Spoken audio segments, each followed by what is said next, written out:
sky, we are amazed by how it seems to go on forever. But what will the sky look like billions of years from now? A particular type of scientist, called a cosmologist, spends her time thinking about that very question. The end of the universe is intimately linked to what the universe contains. Over 100 years ago, Einstein developed the theory of general relativity, formed of equations that help us understand the relationship between what a universe is made of and its shape. It turns out that the universe could be curved like a ball or sphere. We call this positively curved or closed. Or it could be shaped like a saddle. We call this negatively curved or open. Or it could be flat. And that shape determines how the universe will live and die. We now know that the universe is very close to flat. However, the components of the universe can still affect its eventual fate. We can predict how the universe will change with time if we measure the amounts or energy densities of the various components in the universe today. So what is the universe made of? The universe contains all the things that we can see, like stars, gas, and planets. We call these things ordinary or baryonic matter. Even though we see them all around us, the total energy density of these components is actually very small, around 5% of the total energy of the universe. So now let's talk about what the other 95% is. Just under 27% of the rest of the energy density of the universe is made up of what we call dark matter.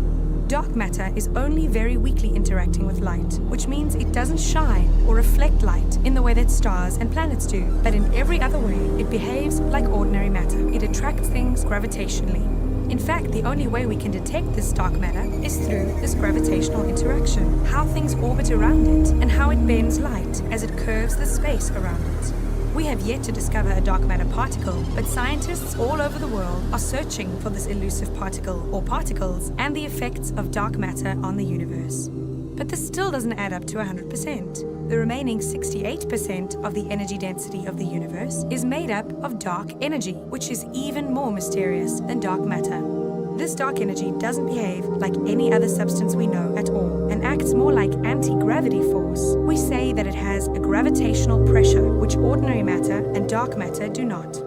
Instead of pulling the universe together, as we would expect gravity to do, the universe appears to be expanding apart at an ever-increasing rate.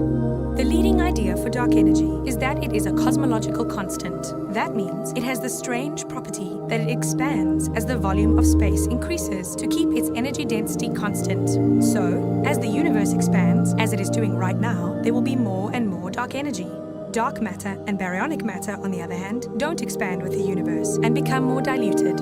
Because of this property of the cosmological constant, the future universe will be more and more dominated by dark energy, becoming colder and colder and expanding faster and faster. Eventually, the universe will run out of gas to form stars, and the stars themselves will run out of fuel and burn out, leaving the universe with only black holes in it. Given enough time, even these black holes will evaporate, leaving a universe that is completely cold and empty.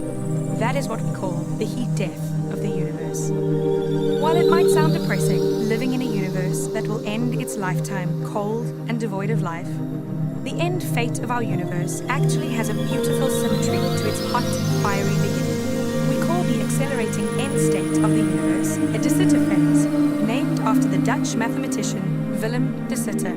However, we also believe that the universe had another phase of De Sitter expansion in the earliest times of its life. We call this early period inflation, where, shortly after the Big Bang, the universe expanded extremely fast for a brief period.